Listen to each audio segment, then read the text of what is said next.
साथियों नमस्कार। आज एक बहुत वरिष्ठ जर्नलिस्ट आपके सामने दिखाई दे रहे हैं इसी वीडियो में, जो ये बताएंगे कि प्रेस रिलीजेस से कैसी खबरें अखबारों में जगह नहीं पाती हैं। रिलीज तो भेजते हैं लेकिन काम की नहीं होती है, पिक्चर भेजते हैं लेकिन यूजलेस होती है। उसको कैसे बचाया जा सकता है, ओंकारेश्वर पांडे जी बताएंगे। ओंकारेश्वर पांडे जी विभिन्न अखबारों में संपादक रहे। ये हिंदी में काम किए, अंग्रेजी में काम किए और भोजपुरी की पत्रिका के भी संपादक रहे। इन्होंने प्रिंट मीडिया में काम किया, इलेक्ट्रॉनिक मीडिया में काम किया, वेबसाइट में काम किया। जर्नलिज्म के जितने प्रकार के जर्नलिज्म है सब में इन्होंने हाथ आजमाया है और बहुत इंपॉर्टेंट रोल पर रहे हैं, डिसीजन मेकर रहे हैं। तो चलिए हम उनसे सुनते समझते हैं कि प्रेस रिलीजेज कैसी हो और तस्वीरें कैसी आनी चाहिए रिलीज में, जिसका उपयोग ठीक से किया जा सके। बहुत बहुत धन्यवाद जगदीश जी। मैं आपको बहुत बहुत धन्यवाद देना चाहूँगा क्योंकि आपने एक बहुत महत्वपूर्ण विषय पर, पत्रकारिता का विशेष पहलू है प्रेस रिलीज, उसको लेके आपने सवाल उठाया है। एक रिपोर्टर जब अपने डेस्क पे बैठ के खबर बना रहा होता है तो उसके पास 20 प्रेस रिलीज भी होते हैं और 10 खबरें भी होती हैं, और जिसमें से उसको तय करना होता है कि आज की खबर हम कौन सी लगा दें। उसमें आप चाहते हैं कि आपकी खबर भी लग जाए, आपका दिया हुआ प्रेस रिलीज भी लग जाए। तो सबसे पहले हिंदी में जो समस्या आती है वो उसके मीडियम को लेके आती है। वो क्या है, बहुत सारे लोगों को ये आदत है कि कहीं से भी हिंदी में टाइप कराया और उसका पीडीएफ या जेपीजी वर्जन बना के और उसको मेल कर दिया या व्हाट्सएप कर दिया या भेज दिया किसी भी तरह से। अब हिंदी के साथ सबसे बड़ी समस्या ये है कि हिंदी में आप किसी भी फॉन्ट में उसको टाइप करा के भेजें, लेकिन जैसे ही आपने उसको पीडीएफ बना दिया, आपने उसको जेपीजी बना दिया, तो वो छपने के लायक नहीं रहता है। क्यों?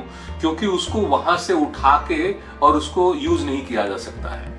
जैसे ही आप उसको उठा के वर्ड पे डालेंगे या क्वार्क पे डालेंगे या इनडिजाइन पे डालेंगे, वो फॉन्ट ही चेंज हो जाता है और वो पढ़ ही नहीं सकते हैं आप। वो बिल्कुल भाषा ही कुछ और होती है जिसमें कुछ भी नहीं पढ़ा जा सकता, एक शब्द नहीं पढ़ा जा सकता है। ये बात बहुत सारे लोग नहीं समझ पाते। तो सबसे पहले मेरी सलाह ये है, मेरा सुझाव ये है कि जो लोग हिंदी में प्रेस विज्ञप्ति जारी करते हैं वो इस बात का ध्यान रखें कि उनको वर्ड में ही, वर्ड डॉक में ही उस प्रेस रिलीज को भेजना है। उससे रिलेटेड अब एक ये है कि फॉन्ट कौन सा भेजें। कई जगह जो है वो विभिन्न किस्म के फॉन्ट इस्तेमाल करते हैं, जहां भी उन्होंने किया, जो कि आसानी से कृतिदेव में, चाणक्य में या यूनिवर्सल में, मंगल जिसको फॉन्ट कहते हैं, उसमें वो कन्वर्ट नहीं हो सकता।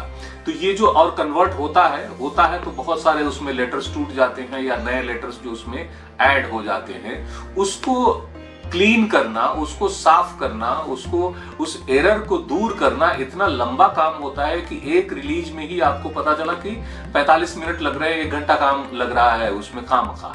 तो वो ऐसी अगर बहुत इंपॉर्टेंट नहीं है तो आपकी प्रेस रिलीज पे कोई इतनी मेहनत नहीं करेगा। क्या करना चाहिए?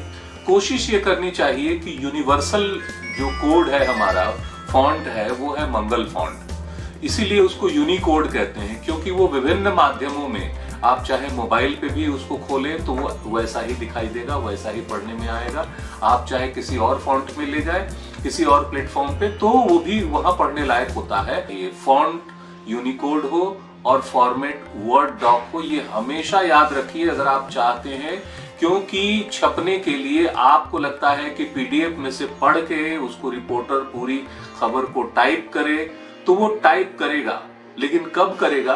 जब वो बहुत महत्वपूर्ण खबर होगी, उस दिन की हेडलाइन होगी, उस दिन के फ्रंट पेज पे जाने लायक खबर होगी, इतनी महत्वपूर्ण होगी, तब तो वो किसी भी रूप में लेगा। आप चाहे अंग्रेजी में भेज दें तो भी उसको वो ट्रांसलेट करेगा। अब दूसरी बात उसको, उसके कंटेंट को लेके है। मैं एक मेजर डिफरेंस बता रहा हूं। तमाम पॉलिटिकल पार्टीज भी अपने प्रेस रिलीज भेजती हैं और तरह तरह से भेजती हैं। बहुत से ऐसे लोग हैं जो प्रेस रिलीज में खामखा की अपनी बातें, अपनी बड़ाई या अपने संस्था के बारे में और बाकी सारी चीजें लिख जाते हैं, लेकिन यह नहीं लिखते कि इसमें खास क्या हुआ है, यह खबर किस लिए महत्वपूर्ण है। किसी भी आप कार्यक्रम में जाएंगे तो घंटों लोग बोलते हैं। उन घंटों बोलने से उसमें खबर नहीं बोलती है कि किसने क्या कहा, लेकिन खबर क्या बनती है कि उसमें खास बात किसने क्या कही और उसमें महत्वपूर्ण नेता ने खास बात क्या कही, अगर ये पॉलिटिकल प्रेस रिलीज है। मैं एक मेजर डिफरेंस देखता हूं, खासतौर से दो पॉलिटिकल जो बड़ी पार्टियां हैं उसमें मैं, हमारे पास तमाम राजनीतिक दलों के प्रेस विज्ञप्तियां आती रहती हैं। मैं कांग्रेस की प्रेस विज्ञप्तियां या उनके जो रिलीजेस होते हैं वो देखता हूं, और भारतीय जनता पार्टी के देखता हूं, कुछ और पॉलिटिकल पार्टीज के भी देखता हूं। मैंने ये देखा है कि कांग्रेस जैसी महत्वपूर्ण party, all India national party जो इतने साल तक रूल कर चुकी है, आज भी उसका प्रेस रिलीज कायदे से नहीं आता, ढंग से नहीं आता। वो क्या करते हैं कि शुरू से अंत तक वर्बेटिम आपको हम दिखाएंगे कि वो कैसे होता है। जिस तरह से प्रेस कॉन्फ्रेंस शुरू हुआ, नमस्कार, आज मैं आप लोगों का स्वागत करता हूं और इस तरह की बातें हैं, और तमाम तरह की जिस बातों का कोई छपने से कोई मतलब नहीं, वो भी उठा के वर्बेटिम इसीलिए उसको कहते हैं कि अक्षरशः पूरे जो प्रेस कॉन्फ्रेंस है उसको ऐसा लगता है कि वो रिकॉर्ड करते हैं, और रिकॉर्ड करके वर्बेटिम को उसको नोट करता है और उसको एज इट इज, हिंदी है तो हिंदी, अंग्रेजी है तो दोनों मिला के और उसको भेज देंगे। अब ये बिल्कुल ही छपने लायक नहीं होता है। इसमें से बैठ के किसी रिपोर्टर को उसमें से निकालना पड़ता है कि इंपॉर्टेंट क्या चीज है। सपोज मान लीजिए कि राहुल गांधी ने आज बहुत बातें की हैं, लेकिन अगर राहुल गांधी ने प्रेस कॉन्फ्रेंस की शुरुआत जनरल बातों से की है, स्वागत करते हुए किया है, कुछ और कह रहे हैं, और अंत में जाके या तीसरे, चौथे, पांचवें पैरे में जाके उन्होंने कोई खास बात कही है, इस तरह से वो पूरा का पूरा बयान बना के भेज देते हैं। दूसरी पार्टियां क्या करती हैं, अब जैसे भारतीय जनता पार्टी है या कोई जो प्रोफेशनली जिनके यहाँ प्रेस विज्ञप्तियां बनती हैं, वो उसी रूप में उसको सबसे पहले हेडलाइन डालेंगे। उसके बाद अगर नई दिल्ली से खबर है तो नई दिल्ली, और जो जिस डेट की खबर है वो, जिसको हम लोग डेटलाइन कहते हैं, तो हेडलाइन और डेटलाइन दोनों बना हुआ है। और उसके बाद सीधे वो जिस तरह से एक पत्रकार खबर को लिखता है, जिस तरह से खबर अखबारों में छपती है या वेबसाइट्स पे जाती है, वो उसी रूप में उसको बनाते हैं। हो सकता है कि वो उसको लंबा बनाए, थोड़ी ज्यादा चीजें अपनी डालने की कोशिश करे, लेकिन वो चीजें नीचे होती हैं, प्रोफेशनली होती हैं। तो रिपोर्टर के पास ये मौका होता है, डेस्क के पास ये अवसर होता है कि वो नीचे की फालतू चीजें काट दे, एडिट कर दे, और ऊपर की एज इट इज उठा के उसको छाप दे। उसमें वक्त नहीं लगता, 5 से 10 मिनट मुश्किल से लगता है। तो इस जैसे कहते हैं ना कि रेडी टू ईट मटेरियल, कि आप गए और आपने कहा कि भैया कुछ दे दो, तो बर्गर उठाया आपने और उठा के खाना शुरू कर दिया। उसी तरह रेडी टू प्रिंट मटेरियल होता है कि आपने खबर उठाई, आपको मालूम है कि हाँ यही हुआ है, यही महत्वपूर्ण चीज है, आपने उठा के उसको एज इट इज पेस्ट कर दिया वेबसाइट पर। लेकिन जिसमें महत्वपूर्ण भी है और बहुत मेहनत करनी है, तो वो इंतजार करते हैं कि भैया एजेंसी भेज दे। एजेंसी का इंतजार क्यों करते हैं जब आप रिपोर्टर के पास प्रेस रिलीज आ गया? क्योंकि एजेंसी उसको प्रोफेशनली एडिट करके भेजती है और उसमें उतनी मेहनत नहीं करनी होती है, तो वो कर लेते हैं। ये चीजें भी अलग अलग संस्थानों में अलग अलग वैरी करती है। एक और गलती लोग करते हैं, आज का कार्यक्रम हुआ और 2 दिन बाद, 3 दिन बाद उसका प्रेस विज्ञप्ति बना के आराम से उसको भेजते हैं। वो तब तक किल हो चुका हो। पर्टिकुलर टाइम होता है ना कि शाम को इतने बजे तक खबर आ गई, 5-6 बजे तक, 7 बजे तक आ गई, तो अधिकांश अखबार उसको लेने में सक्षम होते हैं। उसके बाद अगर आप 9 बजे रात को भेज रहे हैं, तब तक सारे अखबार के पेजेस तैयार हो चुके हैं और उसके पास रिपोर्टर भी लगभग जाने की स्थिति में, तो वो छोड़ देता है कि चलो यार देखेंगे कल। जो लोग प्रेस रिलीज तैयार करते हैं, जो प्रेस डिपार्टमेंट्स हैं, उनको एक ट्रेनिंग की आवश्यकता है जहां ऐसे लोग नहीं हैं, और जहां ऐसे लोग हैं जिनको इसकी डीप समझ है, जहां पत्रकारों के इन्वॉल्वमेंट के साथ उन सारे फैक्टर्स पे ध्यान रखते हैं। अब देखिए जितने भी पीआर एजेंसीज हैं, पीआर एजेंसीज का अधिकांश कार्य जो है वो प्रेस विज्ञप्ति पे चलता है। वो उनके पास डाटा होता है, किस किस अखबार के कौन कौन से रिपोर्टर हैं, संपादक हैं, डेस्क है, उनका ईमेल आईडी और डाटा मौजूद होता है, और वो उनको मालूम होता है कि कितने बजे तक भेज देंगे तो छप जाएगा। तो वो बड़े कॉशियस रहते हैं और वो रेडी टू ईट मटेरियल की तरह रेडी टू प्रिंट मटेरियल आपको भेज देते हैं समय अनुसार। आप कहते हैं चलो यार अब आ गया है तो इसको लगा देते हैं, तो वो आप भेज देते हैं, क्योंकि उस वक्त अखबार में आपकी जगह भी होती है, उस वक्त आपके पास समय भी होता है और आपको मेहनत नहीं करनी पड़ती है। जो आप समस्या बता रहे थे प्रेस रिलीजेस को लेकर के, लापरवाहियों की वजह से नहीं छपना। ये स्थिति मैं फोटोग्राफ को लेकर भी देखता रहा हूँ, लगातार देखा हूँ।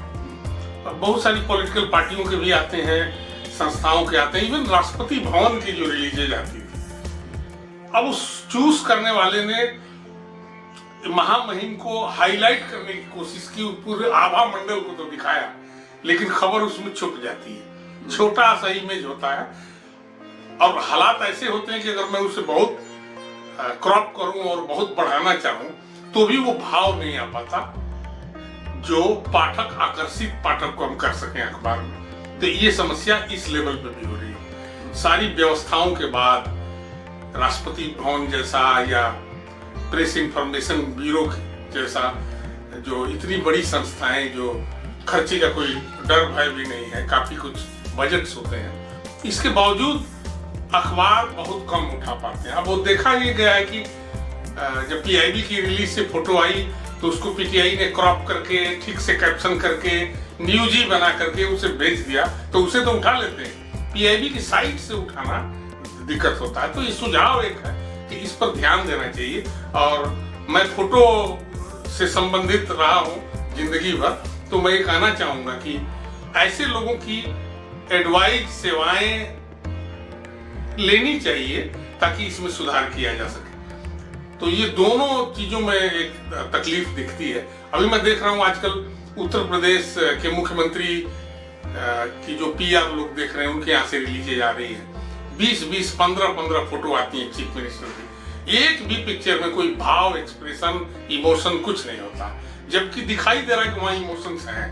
क्योंकि सब्जेक्ट ऐसा है कि लगता है कि यहाँ एक अगर अखबार का कैमरामैन शूट करे ढंग से तो बहुत अच्छे इमोशंस से प्रभावित कर सकता है रीडर को। तो ये समस्याएं भी देखा हूँ।